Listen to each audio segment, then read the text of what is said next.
For this video, we're going to be covering how to draw a cutting board blueprint. So our cutting board is going to end up being 9 inches by 14 inches, and our piece of paper here is 11 by 17, so we'll be able to do a 1-to-1 blueprint, which means that for 1 inch on the paper will be 1 inch on our cutting board. First thing I need to do is start and find my upper right corner, or my upper left corner of my blueprint starting point, and luckily this paper is already cut to 90 degrees, so it's going to be real easy to make my blueprint. I'm going to start 1 inch away from the top, and I'm going to make a mark. Then I'm going to make another one 1 inch away from the top somewhere else. If I connect through these two dots, I'll be able to make a line that's parallel to the top of my paper.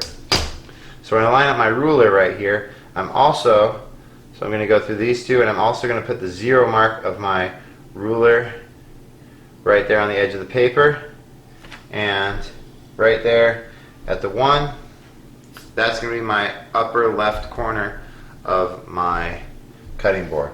It's going to be 14 inches long, so I can line this up right there going through all my dots, and then I can take this and I can go from 14 back down to the 0 mark of my ruler.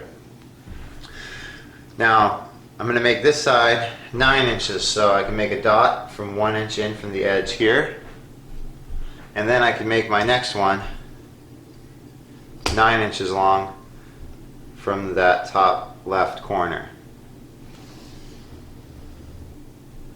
Alright, so this should be a perfect 90-degree angle because I made it parallel to this page and parallel to this page, and that's a 90-degree angle.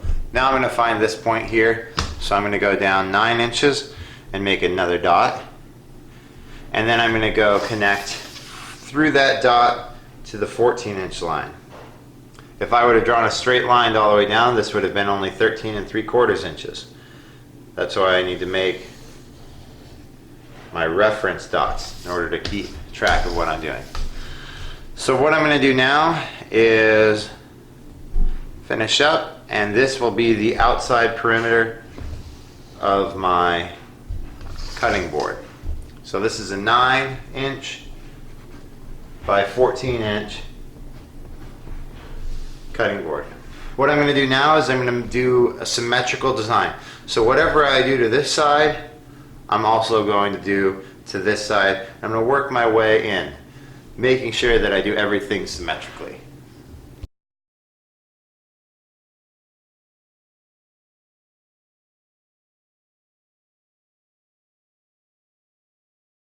Once you've laid yours out, you should add up all of your fractions to ensure that it goes to 9 inches.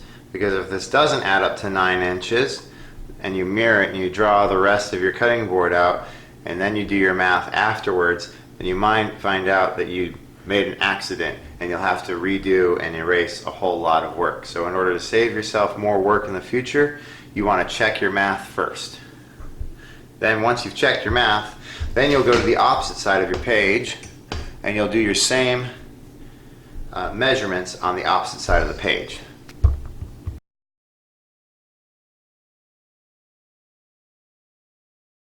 After you've drawn your mirror images, then you'll connect your dashes across to where your blueprint lines will go.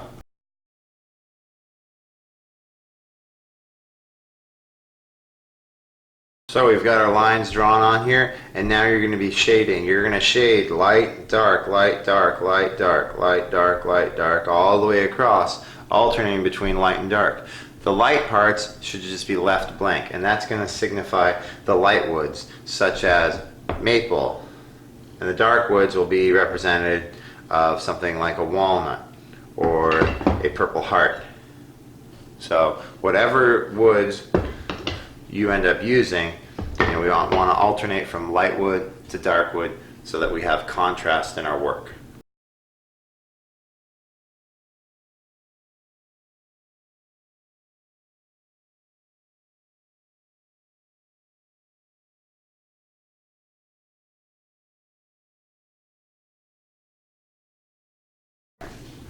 Once you're done, make sure you also include your name on there so that nobody else can take it.